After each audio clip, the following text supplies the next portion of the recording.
నాకు పెద్దగా పరిచయం లేదు. నా గ్రామం ఒంగూరు మండలం కొండారెడ్డిపల్లి అచ్చంపేట శాసనసభ నియోజకవర్గం. ఆనాడు మిత్రుల సూచన మేరకు ఈ మిడ్చల్ మండలంలో జిల్లా పరిషత్ మెంబర్గా ఇండిపెండెంట్ సభ్యుడిగా నేను ఇక్కడ పోటీ చేయడం జరిగింది. ఆనాడు కప్పు శాసర్ గుర్తు ఎన్నికల్లో కేటాయించింది.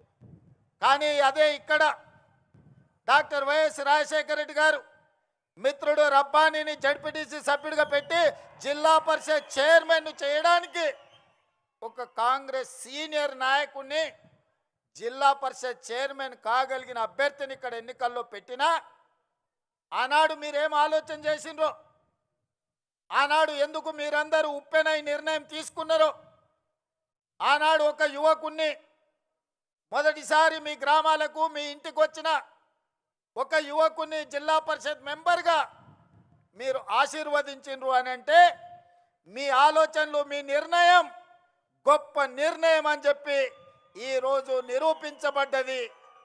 అందుకే ఆనాడు గెలుచుంటే మిత్రుడు రబ్బాని జిల్లా పరిషత్ చైర్పర్సన్ అయి ఉండేవాడని ఇంతకుముందు మా మిత్రుడు బట్టి విక్రమార్క గారు నాకు గుర్తు చేసింది. నేను ఉప ముఖ్యమంత్రి గారికి ఒక సూచన చేస్తున్నా. నా వల్ల ఎవరికైనా ఎంతో కొంత సాయం కావాలి, నా వల్ల ఊరుకు మండలానికి ప్రయోజనం చేకూరాలి, నా వల్ల ఎవరికి నష్టం కష్టం రాకూడదనేదే నా ఆలోచన, నా ఆశయం. అందుకే ఉప ముఖ్యమంత్రి గారికి, జడ్చర్ల శాసనసభ్యుడికి, పార్లమెంట్ సభ్యుడు మల్లు రవి గారికి ఒక విజ్ఞప్తి చేస్తున్నా.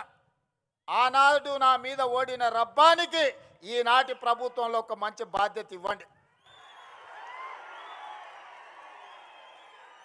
ఎందుకంటే సర్పంచ్గా, సింగిల్ విండో చైర్మన్గా, బ్లాక్ కాంగ్రెస్ ప్రెసిడెంట్గా ఈ ప్రాంత ప్రజలకు దాదాపుగా 35 సంవత్సరాలు రబ్బాని సేవలు అందించండి.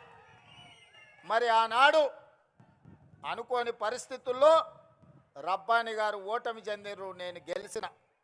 మరి ఈనాడు మీరు, నేను అతనికి అవకాశం ఇవ్వడానికి మన చేతిలో బాధ్యత ఉన్నది.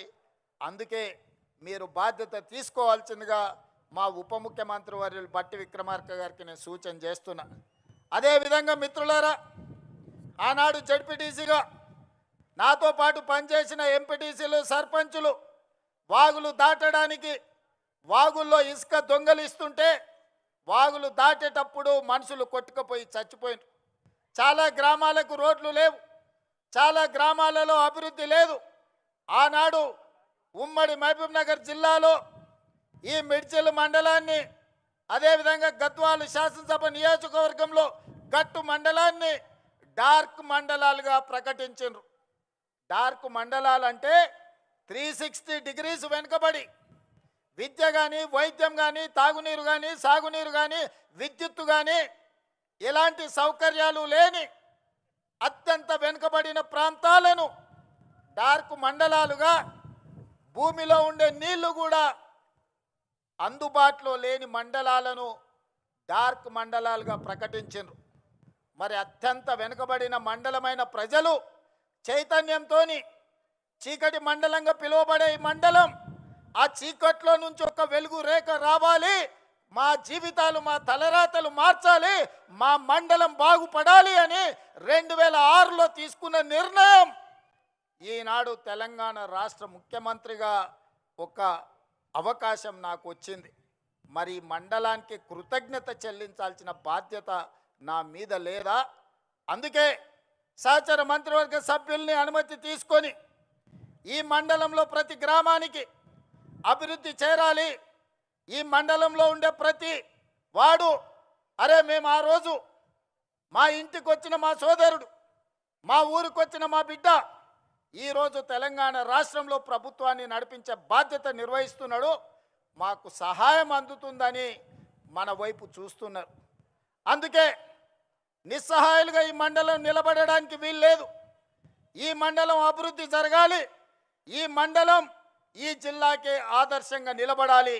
అందుకే ఉప ముఖ్యమంత్రి గారికి ప్రత్యేకంగా నేను విజ్ఞప్తి చేస్తున్నా, ఈ మండలాన్ని మీరు దత్తత తీసుకొని ఇక్కడ జరగాల్సిన అభివృద్ధి కార్యక్రమాలను మీరు నిరంతరం నా మిత్రుడిగా పర్యవేక్షించాల్సిన బాధ్యత మీరు తీసుకోండి అని చెప్పి నేను కోరుకుంటున్నా.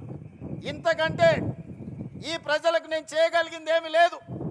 నాకు బాధ్యత వచ్చి ఉండొచ్చు, నేను ఎమ్మెల్సీ అయి ఉండొచ్చు, 2 సార్లు ఎమ్మెల్యే అయి ఉండొచ్చు, ఒకసారి పార్లమెంట్ సభ్యుడు అయి ఉండొచ్చు, Congress party working president, Congress party president, ఈనాడు మీ అందరి సహకారంతో తెలంగాణ రాష్ట్ర ముఖ్యమంత్రిగా బాధ్యతలు నిర్వహిస్తున్నా. ఇంతకంటే ఈ రాష్ట్రంలో కాంగ్రెస్ పార్టీ దగ్గర, తెలంగాణ ప్రజల దగ్గర నాకు అవకాశం ఇవ్వడానికి, నాతో పనులు చేయించడానికి వాళ్ళ దగ్గర ఇంకా ఏమీ లేదు ఇవ్వడానికి. వాళ్ళు ఉన్నదంతా సర్వం నాకు ఇచ్చిండ్రు.